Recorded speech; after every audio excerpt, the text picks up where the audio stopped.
नमस्कार। स्वागत है आप सबका राजनीति के इस अखाड़े में। मेरा नाम है अजय सितिया। मित्रों, कोर्ट ने राहुल गांधी की फजीहत कर दी। अब तक जो वह दुनिया भर में कहते घूम रहे थे, उसकी पोल खोल के रख दी। अपने राजनीतिक विरोधियों के खिलाफ पुलिस का दुरुपयोग करने के लिए कर्नाटक हाई कोर्ट ने सिद्धारमैया सरकार को फटकार लगाई है। सिद्धारमैया सरकार ने अपने आका राहुल गांधी को खुश करने के लिए भारतीय जनता पार्टी के आईटी सेल के प्रमुख अमित मालविया के खिलाफ एफआईआर दर्ज करवाई थी, जो अखबारों में छपी थी। एफआईआर में ऐसी ऐसी मूर्खतापूर्ण धाराएं लगाई गई थी कि साफ दिखाई दे रहा था कि झूठे केस में फंसाने की कोशिश की जा रही है। पुलिस का ऐसा भद्दा और शर्मनाक दुरुपयोग शायद ही कहीं होता होगा। 4 दिन सरकार बने नहीं हुए और अब तक सत्ता के दुरुपयोग के अनेक मामले सामने आ चुके हैं।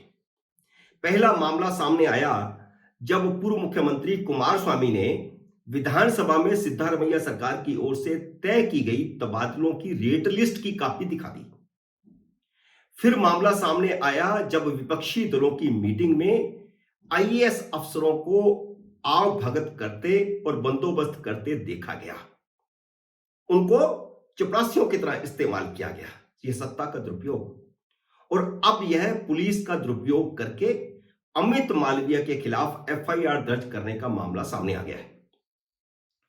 राहुल गांधी जो दुनिया भर में नरेंद्र मोदी पर संवैधानिक संस्थाओं को नष्ट करने का आरोप लगाते घूम रहे हैं, जो दुनिया भर में ढिंढोरा पीट रहे हैं कि सरकार लोकतंत्र का गला घोंट रही है, सरकारी एजेंसियों का दुरुपयोग कर रही है, वह अब सिद्धारमैया और डीके शिव कुमार से क्यों नहीं पूछते कि वह संवैधानिक संस्थाओं का दुरुपयोग क्यों कर रहे हैं। 3-3, 4-4 मामले सामने आ गए हैं। 4 दिन हुए हैं सरकार बनी को। अमित मालविया के खिलाफ कर्नाटक में एफआईआर दर्ज करना क्या सरकारी एजेंसी का दुरुपयोग नहीं है? अमित मालविया बैठे हैं दिल्ली, राहुल गांधी रहते हैं दिल्ली, और आप एफआईआर दर्ज करते हैं कर्नाटक में क्योंकि वहां आपकी सरकार है। क्या यह सत्ता का दुरुपयोग नहीं है? अभिषेक मनु सिंघवी कह रहे थे कि राहुल गांधी ने तो आंध्र प्रदेश में सभी मोदियों को चोर कहा था, लेकिन केस गुजरात में दर्ज हुआ। यह गुजरात की कोर्ट का जुरिडिक्शन नहीं था। अब बताएं कि राहुल गांधी रहते हैं दिल्ली, अमित मालविया रहते हैं दिल्ली, आपने कर्नाटक में एफआईआर दर्ज क्यों की, दिल्ली में क्यों नहीं की? और एफआईआर में लिखा क्या, धाराएं क्या लगाई कि उनके ट्वीट से 2 समुदाय में नफरत को बढ़ावा मिलेगा, यानी इसे हिंदू मुस्लिम का मुद्दा बनाने की कोशिश की गई। कौन फैला रहा है सांप्रदायिकता? कर्नाटक हाईकोर्ट ने कर्नाटक पुलिस और कर्नाटक सरकार की धज्जियां उड़ाकर रख दी कि अगर किसी ने राहुल गांधी के खिलाफ ट्वीट किया तो उससे सांप्रदायिक सौहार्द कैसे बिगड़ जाएगा? राहुल गांधी को धार्मिक गुरु हैं क्या कि जिससे किसी वर्ग विशेष को तकलीफ हो जाएगी? माहौल कैसे बिगड़ जाएगा? क्या है राहुल गांधी? और वह कर्नाटक का नेता है क्या? कर्नाटक का धर्मगुरु है क्या? सांप्रदायिक नेता है क्या? अब बताता हूं कि मालवीय ने ट्वीट में कहा क्या था। उन्होंने कहा था कि राहुल गांधी विदेशी शक्तियों का मोहरा है, देश के लिए खतरनाक है।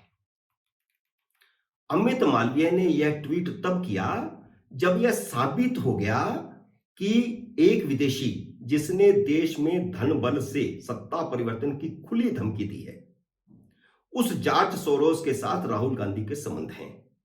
जॉर्ज सोरोस के आदमी लगातार राहुल गांधी के संपर्क में बने हैं।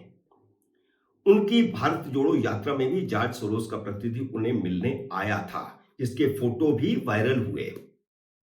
राहुल गांधी की ब्रिटेन और अमेरिका यात्राओं के सभी सार्वजनिक कार्यक्रम जॉर्ज सोरोस द्वारा फंडित की गई संस्थाएं कर रही थी।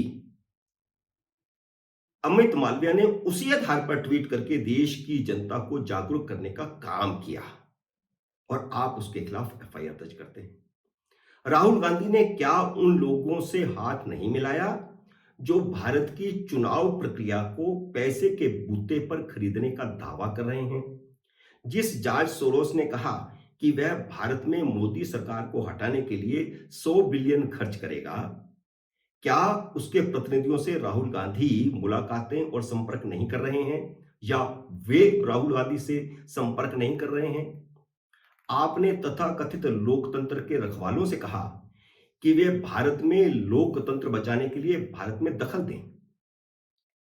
क्या आप उन लोगों को भारत में दखल देने के लिए आमंत्रित नहीं कर रहे, जैसे उन्होंने इराक में किया, अफगानिस्तान में किया?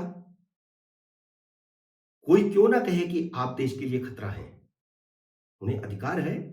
अगर राहुल गांधी को अभिव्यक्ति की स्वतंत्रता है, तो फिर किसी अमित मालवीय को भी है। कांग्रेस तो रोज कहती है कि मोदी देश के लिए खतरनाक हैं। राहुल गांधी तो विदेशों में जाकर के देश के चुने हुए प्रधानमंत्री को खतरनाक कहते हैं। वह तो अभिव्यक्ति की स्वतंत्रता है कि आप विदेशों में जाकर चुने हुए प्रधानमंत्री को देश के लिए खतरनाक कहो। और राहुल गांधी जो कुछ भी नहीं है, अब तो सांसद भी नहीं है, देश की दुनिया भर में बदनामी करते घूम रहे हैं। उन्हें अगर देश के लिए खतरनाक कहा जाए तो आप सत्ता का दुरुपयोग करके एफआईआर दर्ज कर लेते हैं। देश के हजारों लोग यही बात सोशल मीडिया पर रोज लिखते हैं। राहुल गांधी विदेशों में जाकर भारत की बदनामी कर रहे हैं। इसी तरह लोग मोदी के खिलाफ भी रोज लिखते हैं। हजारों लोग, हजारों ट्वीट, हजारों यूट्यूब मोदी के खिलाफ रोज आ रहे हैं। हाई कोर्ट ने पुलिस को तुरंत अपनी इन्वेस्टिगेशन बंद करने को कहा है, क्योंकि इन्वेस्टिगेशन की दिशा गलत है। इन्वेस्टिगेशन की दिशा शर्मनाक है, षड्यंत्र है। षड्यंत्र के तहत इन्वेस्टिगेशन किया जा रहा है। हाई कोर्ट से इससे बड़ी फटकार और क्या लग सकती थी। मित्रों, उम्मीद है मेरा यह वीडियो आपको पसंद आया होगा। इसे लाइक और शेयर कीजिए, और अगर आपने अभी तक मेरे YouTube चैनल को सब्सक्राइब नहीं किया तो कृपया सब्सक्राइब कीजिए और घंटी का बटन भी दबाइए, ताकि जैसे ही मेरा नया वीडियो आए आपको सूचना आए। जल्द ही मिलते हैं किसी नए विषय के साथ। तब तक नमस्कार।